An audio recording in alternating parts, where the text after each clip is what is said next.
Hello and welcome to the Peak Executive Podcast. My name is Tim Blinkhorn and this is my business partner, Evan Keller. How are we doing today, Evan? Good. How are you, Tim? Doing great, thanks. Today we want to talk a little bit about the Peak Way, and there's 5 things that we talk normally with our clients about as far as the Peak Way. It's talent and culture, it's about growth, it's about execution, it's about profitability, and it's about strategy. But today we want to talk about execution, one of my all-time favorites. Absolutely. I think this is about getting things done, and that's perhaps the most fun thing that an organization does. Bring things to life, see the results, learn from it, adapt, and do it again. Yeah, so what we want to talk about is just how we work with our clients and things that we've done differently over the years in really considering ourselves good executors. And I'm just going to kind of touch on some of the questions that we ask ourselves as far as how to get things done. One is, what are you trying to get done? Is there a goal? Number 2 is it communicated effectively? Have you communicated to everybody? Number 3, does the team or the person who's involved, do they know what their role is? Because sometimes that might not be clear about where mine starts, where mine ends. 4 is really how do you measure the progress and results. 5 is about adapting on the fly. So good executors, things are going to go wrong, right? In some of these plans are always going to go wrong. So how do you adapt on the fly? As a leader, I see our role as really removing obstacles for the team to make sure we can get things done. And finally, for me, something that was always an afterthought, but you have to really think about it. And no matter if it's a failure or success in what you're trying to execute, you should do a postmortem and kind of review what you could have done better. And then really, if it's gone well, let's make sure we celebrate before we click off to the next thing. Absolutely. I think really this all comes down to planning and accountability. If there's a clear plan organized in a way that your team can understand or a variety of teams can understand, that's when you can start holding the whole organization accountable to a result. And I think that comes down to names and dates. Can you put dates down on paper that you intend to have things done by, and is it clear who's doing them? Yeah, you've seen several times, either with clients that we work with or in our own business or in some of our career experience, that, always got 17 priorities to get done, right? And what we were taught, I think, is some good mentors really took us through, what's the 3 or 4 you're really trying to get done? Because if you focus on 17, how many times are you going to be successful? 0. Yeah. So to me, it's all about what are the 3 or 4 that are the most important, either most impactful, most financial benefit, easiest to accomplish, whatever that chart looks like. But to me, really 17 priorities. And you've seen it in businesses where they had too many priorities, and how often did they get anything done? Yeah, I think this links back to our earlier discussion on strategy, and I think it's the way we organize it in this fashion. You have to have a clear strategy that sets priority, you have to have plans, and then you have to execute.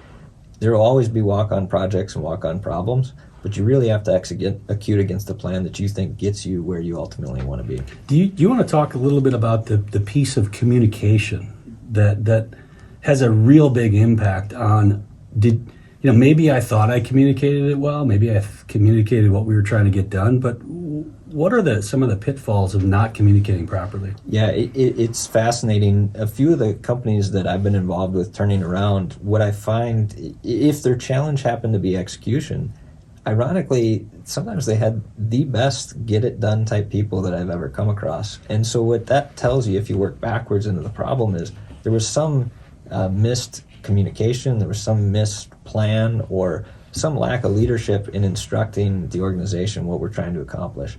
You sense that when you start talking to people who maybe come up to you and after a series of reorgs or M&A are telling you, I know this needs to happen, but it's not my role anymore and I'm not sure who does it, right? That's I think a pitfall that tells you, one, you may have a cultural problem, but at the very least you're not operating as efficiently and you're not executing effectively because people aren't communicating, they're not getting things done cross-functionally. Oftentimes you'll sense this when you go through a big planning effort for the year. Perhaps it's a key selling season. And you look around the table and not all the right functions are in the room to have the discussion about how we're going to win. Selling a lot is not just a sales and marketing activity. It's certainly one where you got to get all the different groups involved. IT, purchasing, manufacturing, you name it. If you ultimately want the outcome to be good for your customer and ultimately for the business, there's got to be all the right communication and the right links and handoff points. Do I understand who I'm receiving my inputs from? Do I understand who I'm handing them off to? Do I understand what that person needs from me? If you can start to articulate those things at every level of the organization, think that's when your execution gets a lot better. Yeah, you talked a little bit about characteristics of people who really do execute very well. Can you talk more about what do you see? What characteristics do they have? Yeah, I think certainly a curiosity. I don't think you execute well if you can't think through the intended outcome, the unintended things that could go wrong, and how you're going to adapt if those things start to occur. And so if you can think through both what you want to have happen, what might happen, and then maybe even some things that would be hard to fathom but could happen, then you start to really have the right curiosity to go build a plan and adapt as new information comes in. I think accountability is another huge one. It has to be a person that understands that I play a critical role in this overall process, which is why understanding the process is so critical, and making sure that there's an awareness that there's someone who's going to be feeding me an input and someone who expects an output from my work, and I better get it done, and I need to get it done right and on time. Yeah, there's this sort of abstract characteristic that I really enjoy, and that's sort of this dog on a bone. That's right. It's where you're supposed to get something done, and whatever obstacles come into play there, you're not going to let those obstacles stop you from doing it. There's this inner drive, there's this energy, there's this curiosity, accountability, whatever you want to call it. The best executors do not let go what they're supposed to get done. Have you seen some of that? Absolutely. I think you are a tremendous example of that. There's some other folks we've Thank worked you. That with. was nice of you to say. Yeah, exactly. There's some folks we've worked with over the years that just routinely ask, why does it have to be this way? Why can't it be better? Why are we accepting that as the standard? And I think that's when you begin to execute a plan, that's when you find the roadblocks. That's when you find the need to veer one direction or another, not to give up on the ultimate destination, but to make sure that a plan comes together great and ultimately gets out in front of a customer or a constituent base in the right fashion. And I think that's where that idea of always asking why, how can it be better, continuous improvement, it's what you highlighted, that once you're done and it's a success and you grew more than you could even fathom, ask yourself why it happened. And then get the organization excited about doing it again. I think that's really critical. Once everybody has a taste of winning, particularly on the back of maybe some quarters or years of struggle, make sure that it's appropriately celebrated, but that there's a discussion about what did we do right here, but also what could we do even better for next time. Yeah, just the way in which Peak works with customers. What we've seen is we've been brought into situations where they didn't necessarily have the talent to get something done that they really wanted to get done. So maybe like the owner or the CEO has decided that they want to do something, but they don't have the right talent to actually carry that project forward. We've seen that where we can come in on those types of projects. They might be longer term projects that literally we are responsible for executing that piece of it. How do you see that working with other clients? Yeah, I think you'll hear us say over and over, our mantra is about hands-on executive leadership, helping others win. And I think that hands-on experience really gets into the detail and understands where those potential links have been broken. I think that's exactly what we can help do, get all the right people in the room. Again, regardless of industry, this is a very fundamental thing. We're lining up to get something done. Are all the right people, all the right functions in the room?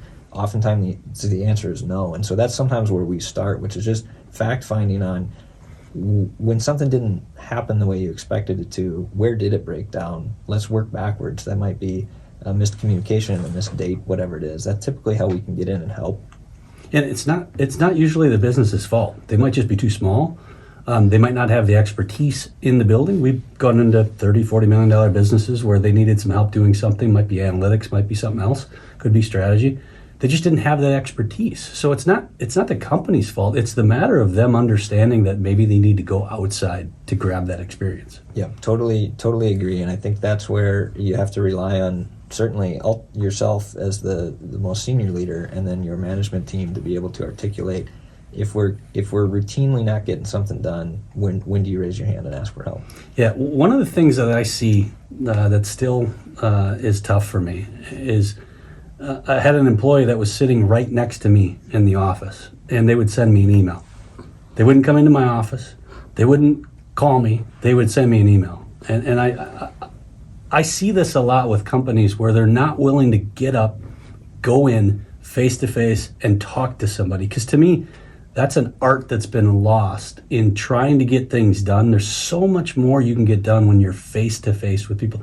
And I'm not an advocate, and we'll talk a little bit about AI in a second. I'm not an advocate of only being remote or only being in the office. That's not what I'm talking about. I'm talking about when you have the opportunity, why aren't you in front of somebody and why aren't you having a conversation? Because I think a lot more gets solved. I think communication is much clearer, and I think you execute faster. What's your thoughts? I think it's a great point.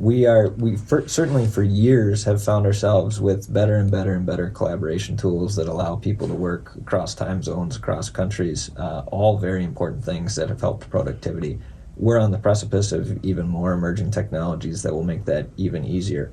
But I think you hit on a critical point, which is that a danger in some of that is the ability for individuals or teams to sort of recoil into their own corners and not have those face-to-face conversations, or when a problem really emerges, pick up the phone and resolve it, walk over to somebody's desk.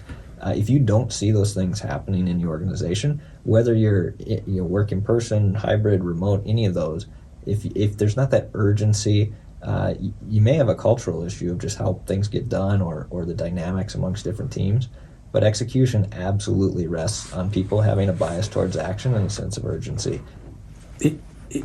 Is it appropriate to push the person in regards to who you're waiting for? And the example I mean is sometimes in situations I sent that person an email, I'm waiting on their response. Yeah. Now you want to talk about getting things done and being a good executor. I don't think you can sit on that statement. What's your thoughts on what do you do with that statement? Yeah, I think you absolutely have to demonstrate for your team and set the standard for your team that waiting around for answers is not helping the company sell any more units. It's not helping deliver a better customer service to your ultimate end consumer. There's likely someone sitting on the other side of that that's attempting to give you money for your product or service, or had a customer service issue that needs to be resolved. Or is going to someday be excited about this new product if it ever launches. And so you have to set the standard that each individual needs to be able to, go drive action in the organization. Obviously do it respectfully. But I think oftentimes when you see those things sit and dwell in the culture of I sent an email, I didn't get a response, it links back to a lack of understanding about the inputs and outputs. I'm going to be handing this off to someone.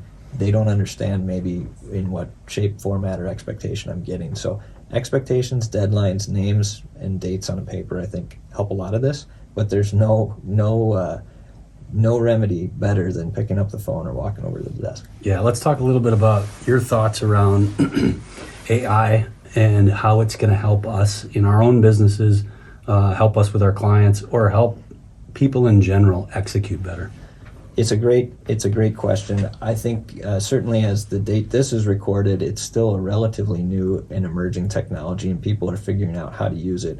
But even as you and I go throughout our days and we think about communicating to organizations, there's all sorts of ways in which you can use those tools to certainly first organize your thoughts, and then in the most clear and concise fashion, I think, document them so that you can distribute them widely, saving yourself a lot of time, but also just making clear, more precise communications, I think, is huge. There's a lot of different ways that I believe organizations will find that those types of tools help them execute. And inversely, you have to be careful that they don't just become curiosities and that you waste a lot of time and miss execution because you're more interested in the tool than actually getting the ultimate task done. I think the big thing here is also there's no substitute for knowing the details. That's right. So if you use that tool to be more efficient and you don't know the details of your business, that's not going to be helpful. Yeah, You're just going faster to something that you don't know. It's a great watch out. I think the power of some of the AI summary tools is that you can consume a lot of data very fast and understand sort of an aggregated and rolled up synopsis. But I've also experienced a watch out where it's knowingly summarized something wrong, right? A set of meeting notes that came across, and having been a participant in the meeting, I know the actual answer was the opposite. And so you have to be careful with that. It will get better and better. You can't avoid it. You need to be using it and integrating it into your day-to-day life, but also understand its limitations. Yeah. Okay, so let's recap a little bit about how we kind of go after priding ourselves on being good executors, but also most importantly, helping our clients execute better. It's really about, do you have a goal? Is it communicated effectively? Do the team members know what their part is, what their role is in playing that?